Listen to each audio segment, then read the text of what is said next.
다양한 경제 정보가 준비되어 있는 시간 훈훈한 경제 시작하겠습니다. 오늘도 제 옆에는 쿠키뉴스 송금종 기자 나와 있습니다. 안녕하세요.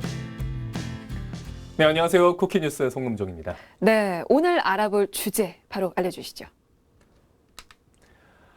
네, 문재인 정부 들어 19번에 걸친 규제책에도 꿈쩍았던 부동산 시장이 코로나19 여파가 장기화되면서 흔들리고 있습니다. 강남 4구 아파트 값이 하락하는 등 주택시장 불확실성이 커지고 있지만 이상하게도 아파트 청약 열기만큼은 좀처럼 꺼질 줄 모르고 있죠. 그래서 오늘은 최근 부동산 시장 상황을 살펴보고 이런 식의 부동산 테크는 어떻게 하는 것이 좋을지 그 방법까지 알아봅니다. 네. 매회 코로나19에 대해서 언급을 안 할 수가 없는데요. 코로나19가 사실 국내 경기에 직격탄을 주고 있습니다. 따라서 부동산 시장에도 영향을 미칠 수밖에 없겠죠. 오늘 관련해서 좀 이야기 또 나눠보도록 하겠습니다. 먼저 전체 시장 상황부터 좀 살펴보고 싶은데 그렇게 온갖 규제책에도 꿈쩍하지도 않았는데 드디어 서울 아파트값이 떨어졌다고요? 네, 부동산 1214에 따르면요. 3월 셋째 주 서울 강남과 서초, 송파, 강동 등 이 강남 4구 아파트 값이 1년 만에 하락한 것으로 나타났습니다. 이 강동구가 전주 대비 0.06% 하락을 해서 가장 많이 떨어졌고요. 이 서초가 0.02%, 강남과 송파구가 각각 0.01%씩 떨어졌는데요. 이 부동산 114 통계에서 이 강남 4구가 동시에 하락한 것은 지난해 3월 22일 이후 약 1년 만의 일입니다. 네, 1년 만에. 강남 4구의 아파트 값이 하락하는 모습을 보였습니다. 그렇다면 부동산 거래량이 과연 어떻길래 이렇게 하락하는 모습을 보였는지도 좀 살펴볼 필요가 있을 것 같아요. 부동산 거래량은 변화가 좀 있었습니까? 네, 한번 그래프를 보시면서 설명을 드리겠습니다.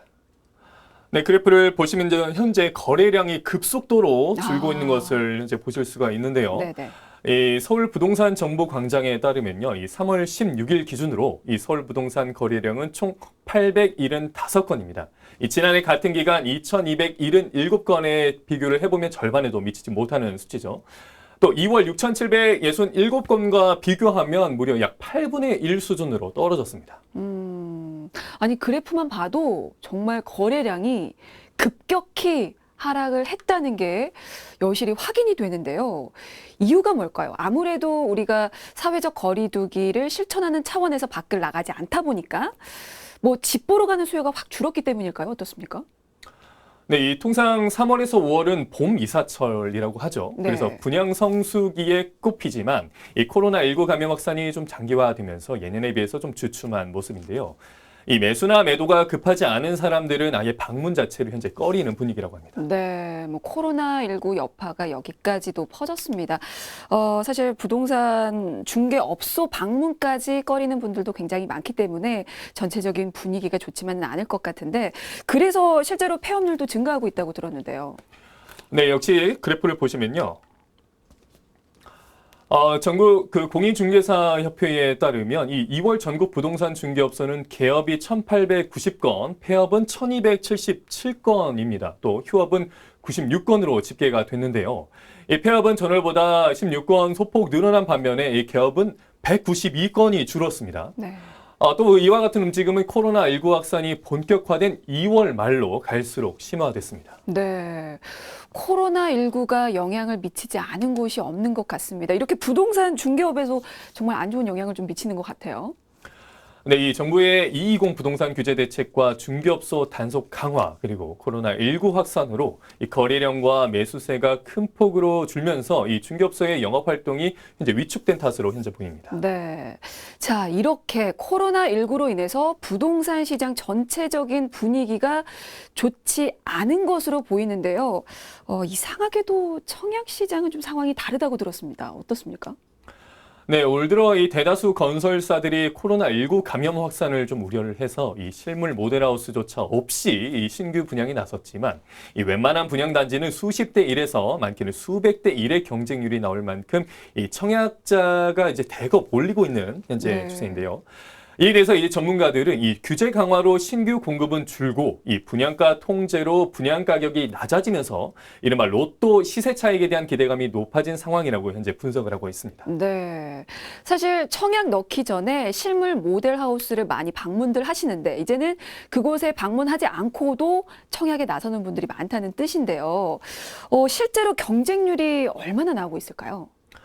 네, 지난달 19일 기준으로 이 한국감정원 청약홈에 따르면요. 이 올 들어 전국에서 분양한 이제 33개, 33개 단지 중 6개 단지에서 평균 청약 경쟁률이 100대 1을 넘겼습니다. 최근 부산에서 분양한 단지는 200대 1을 넘겼고요. 또 최고 380대 1에 달했습니다.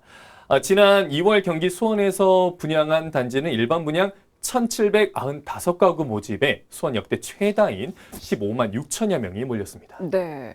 그리고 수원 같은 경우는요, 해당 단지 분양 당시만 해도 약 15만 명이 넘는 사람이 청약에 몰렸다고요.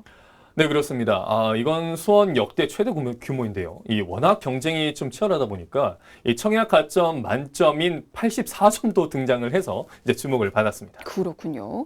이 경기 남부 지역은 규제책으로 인한 풍선 효과로 인해서 청약 광풍이 불었었는데 서울도 여전한 인기를 이어가고 있다고요? 네, 올 3월에는 경기 과천과 서울 마곡에서 이 공공 분양 단지들이 좀 바통을 이어받았습니다. 네. 이 단지들은 모두 반값 분양가라는 점에서 이 청약자들이 대거 좀 몰렸는데요. 이 과천 지식정보타운에서 분양한 단지는 이제 3.3제곱미터당 분양가가 2,195만 원, 59제곱미터가 5억 4천만 원으로 이 주변 시세보다 최대 8억 원가량 차이가 났습니다. 이게 혹시 시세보다 더 저렴한 아파트여서 사람이 더 몰렸을까요? 네, 이제 서울 마곡지구의 사실상 마지막 공공분양 단지도 이제 시세보다 4억에서 5억 원가량 저렴한 가격에 분양을 해서 이 3만 6천 건이 넘는 청약 통장이 모였는데요. 네. 이 마곡지구에서 5년 만에 공급된 이 새 아파트인데다가 이 거주 의무 요건이 없어서 이 실수요자와 투자자 모두 이 높은 관심을 보인 것으로 현재 풀이가 되고 있습니다. 네, 뭐 전체적인 부동산 시장은 얼어붙었지만 이렇게 청약 열기는 이어지고 있는 것 같은데요. 무순위 청약 경쟁 역시 이어지고 있다고요? 네, 지난 2월 4일이죠. 이 수원의 한 단지 미계약분 청약 홈페이지는 청약자가 순식간에 몰리면서 이 홈페이지가 다운이 되기도 했는데요. 네. 이 무순위 청약의 경우 이제 42가구 모집에 67,965명이 몰리면서 평균 경쟁률이 1,618대 1에 달했습니다. 또 이렇게 미분양 아파트를 줍다는 의미의 이 줍줍 열풍은 지방까지 번지고 있는데요. 전남 여수 웅천동의 한 단지는 이 미계약 물량 49가구 모집에 36,959명이 접수를 해서 평균 경쟁률이 750대 1을 기록을 했습니다. 네. 이렇게 코로나19 사태 이후에 부동산 시장은 크게 위축이 되고 있는 가운데 일부 이렇게 비규제 지역은 아직까지도 시장의 열기가 사그라들지 않고 있는 모습인데요. 어느 지역이 특히 그럴까요? 네, 대표적으로 인천과 군포, 오산이 등이 예를 들 수가 있겠습니다. 특히 인천은 이제 정부가 220 대책을 통해서 수원, 안양, 의왕 등을 이제 규제하면서 좀 풍선 효과로 인한 투자 수요가 몰렸고요. 송도, 검단, 신도시 등 이제 새 아파트 청약이 이어지면서 수요자들의 관심이 커지고 있습니다. 한국감정원에 따르면요, 이 인천 아파트 값은 지난 3월 16일 기준으로 0.53% 올라서 지난 2012년 5월 통계 작성 이래 주간 상승률로는 최대치를 기록을 했습니다. 그러면 인천 부동산 시장이 그렇게 뜨거운 이유는 뭘까요? 네, 아무래도 인천은 비규제 지역이기 때문인데요. 현재 이 비규제 지역 내 분양 단지의 경우 청약 통장 가입 기간이 수도권은 1년이면 이 1순위 청약 자격이 주어지면서 이제 재당첨 제한도 없습니다. 또한 이 주택담보 인정 비율 60%, 총부채 상환 비율 70% 등도 대출 제약도 덜하고 이 공공택지가 아니라면 이 전매 제한도 당첨자 발표 후 6개월로 매우 짧은데요. 이 자금 조달 계획서 제출 의무도 없다는 점이 현재 장점으로 꼽힙니다. 네. 자, 그렇다면 앞으로도 사실은 궁금합니다. 앞으로 이 코로나19 사태에도 불구하고 이렇게 청약 열기가 쭉 이어질지 말지 어떻게 예상을 좀 하십니까? 네. 청약 통장 가입자가 사상 최대로 늘어난 데다가 이 신규 주택 공급 줄어들 가능성이 더 커졌기 때문에 앞으로도 열기가 좀 이어질 것으로 현재 예상이 되고 있습니다. 네. 올해 2월 말 전국 주택청약 종합저축 가입자는 2,403만 3,094명으로 이제 2,400만 명을 돌파했는데요.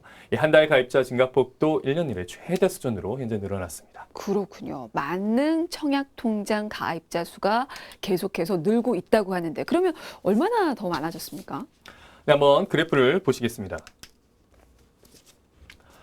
네, 지난해 4월 2,300만 명을 넘어선 이후 10개월 만에 약 100만 명이 추가로 가입을 해서 현재 2,400만 명을 넘어서게 됐는데요. 네.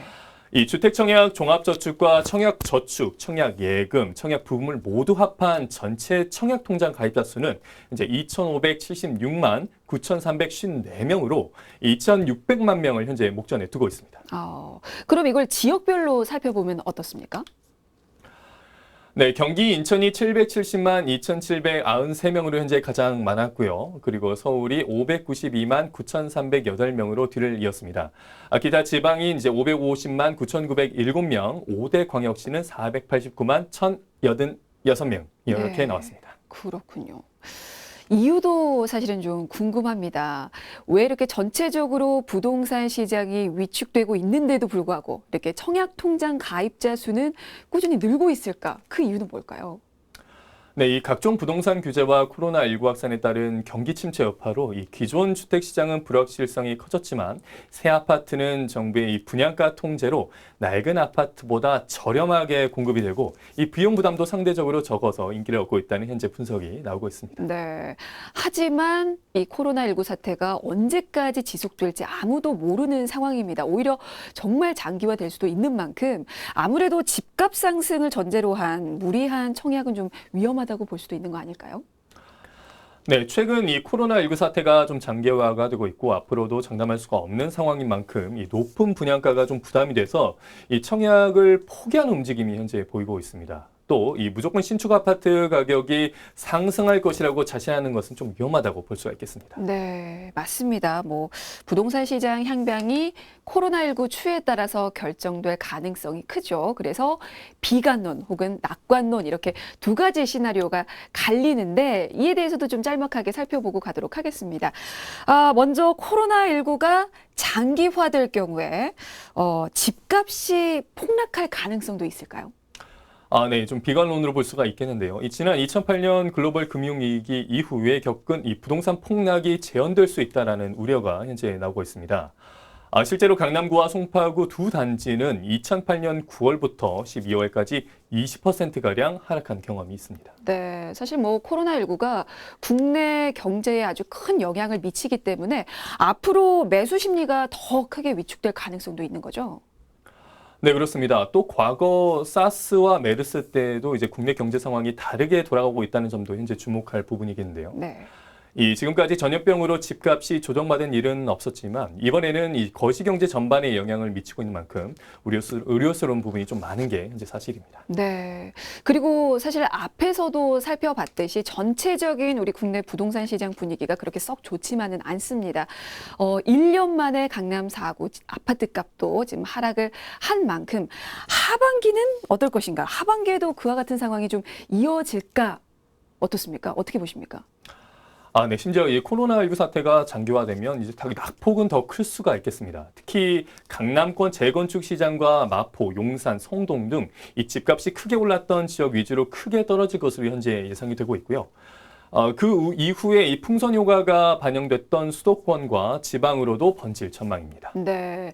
아무래도 부동산 재테크를 하실 생각이 있다라고 하면 좀 더 신중하게 상황을 고려해보고 또 고민을 해보셔야 될 것 같은데 사실 실수요자 입장에서는 이 상황 어떻게 좀 대응을 해야 할지 모르시는 분들도 좀 많으실 것 같아요. 어떻게 대응을 하는 게 좋겠습니까? 이에 관해서 이제 전문가들은요, 이 코로나19 사태가 진정될 연말까지는 이 실수요자들이 시장을 좀 관망할 필요가 있다라고 이렇게 입을 모으고 있고요. 이 해외에서 코로나19가 무서운 기세로 확산되고 있는 만큼 가격 변동폭이 커질 수 있기 때문에 바로 매수에 들어가기보다는 가격의 추이나 코로나19가 경제에 미치는 영향을 보고서 좀 결정하는 게 좋겠다. 이렇게 말을 하고 있습니다. 그렇군요. 코로나19 사태가 장기화되면서 이상하게도 청약 열기는 더 뜨거워진 것 같은데요. 이게 더 길어지면 분양 시장에도 영향을 미칠 수가 있는 만큼 속단하지 마시고 전더 상황을 면밀히 지켜봐 주시길 부탁드리겠습니다. 자, 훈훈한 경제 오늘은 여기까지입니다. 지금까지 쿠키뉴스의 송국정 기자였습니다. 고맙습니다. 고맙습니다.